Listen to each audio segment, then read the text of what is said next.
Mrs. Marine Le Pen for 1.5 minutes.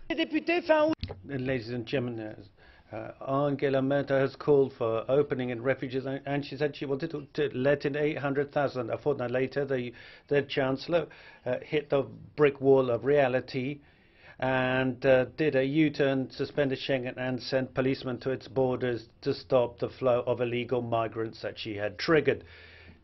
You Europeans have created a phenomenon that's got out of your control, which is going to overwhelm us. It is you who will be responsible to history. We need a firm and clear policy, like in Australia, to put an end to this flow while we can still do it so this chaos stops. When you're wrong, you try to stop me speaking, ladies and gentlemen. Believe me, the peoples of Europe can hear me. The emergency meeting of Justice and Home Affairs Ministers on the crisis led to total disagreement and chaos between those who wanted to impose quotas and those who refused it. Germany and its internal minister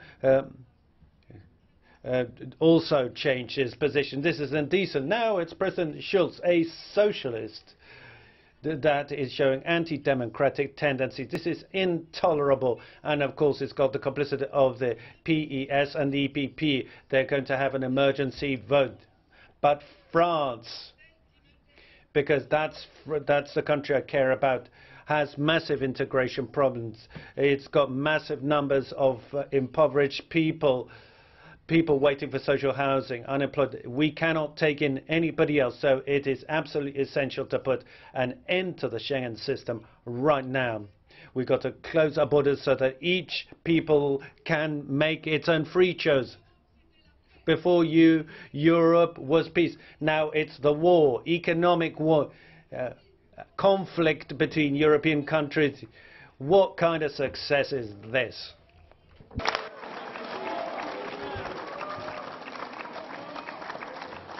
One minute, Mr. KORWIN-MIKKE.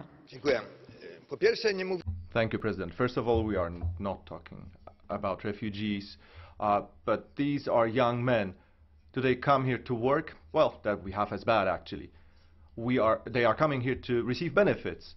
The proof, they don't want to live in Turkey and Poland, in Austria or in Hungary. They go to Germany because that's where you can get highest benefits. Germany obviously went crazy by paying such benefits, but it's their money and they can waste it as they want. But Germany now demand from Poland that we set up German concentration camps in Poland back up again, and that we keep these people by force in Poland, but they flee. And now I would like to ask Mrs. Merkel, when they cross the border, should we shoot them? What are we supposed to do to keep them in Poland? The only solution is not abolishing Schengen, but abolishing social benefits. Only this will stop this wave of refugees. And one last matter. I would like to mention something horrible that Mr. Schulz did. He said that he will enforce his solutions. This caused a huge wave of nationalism in all of Europe. The microphone, thank you. Just to say, colleagues, I will be referring some of your comments made in that address to the President. For 1 minute, Mr. Papadimoulis. We have a humanitarian crisis of refugees, and we need a European humanitarian response. As a European citizen, I am ashamed of the failure on Monday. I'm referring to the Council. I think the time has come to have real leaders and for them to stop hiding behind their ministers. Otherwise we're going to hear fascist outcries such as those of Mrs. Le Pen, who are trying to win votes at the cost of human lives at a time that the Aegean and the Mediterranean are becoming cemeteries where whole families and their children are dying.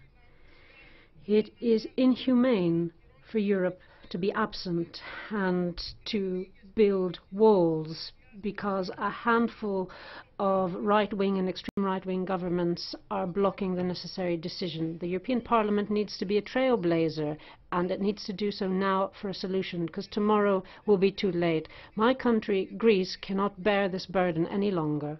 Thank you. For 1 minute, Madam Keller. Pardon?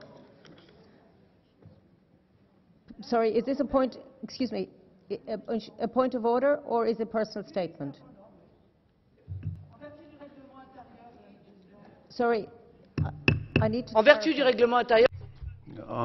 On the rules, I do not accept being called a fascist in this party, particularly by somebody who comes from a political movement that has 100 million deaths on its conscience. I was trying to establish the time for a personal statement or response is at the end of a debate, but you have made it, so I'll now move on to our next speaker. I'm sorry, this could... No, I'm sorry, Mr. Papadimoulis. Colleagues, okay. Okay, can I just ask for some order, please? May I please ask... We are debating a very sensitive subject. Clearly, there are huge divisions in this House. You have made an expression in your speech. Madame Le Pen has responded. I would ask you to wait to the end of the debate if there are colleagues who wish to make a personal statement under Rule 164.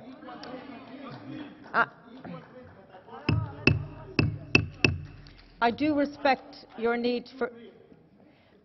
Look, colleagues, I'm trying to keep order on a very lengthy and important debate. But will you be repeating what you have just said?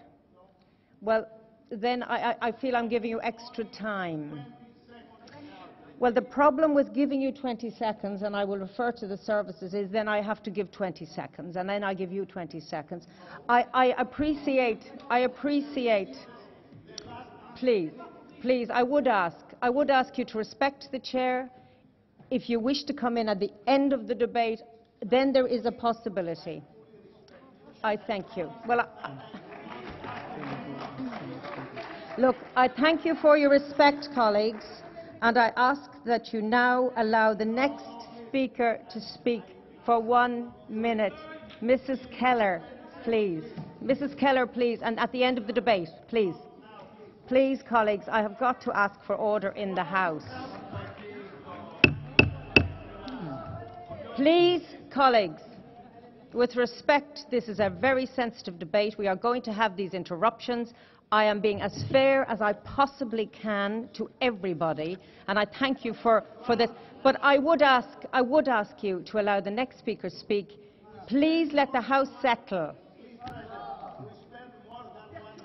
We have spent more than 1 minute. Okay, Mr. Papadimoulis, thank you for this comment. I now ask Mrs. Keller to take the floor for 1 minute, please. Thank you.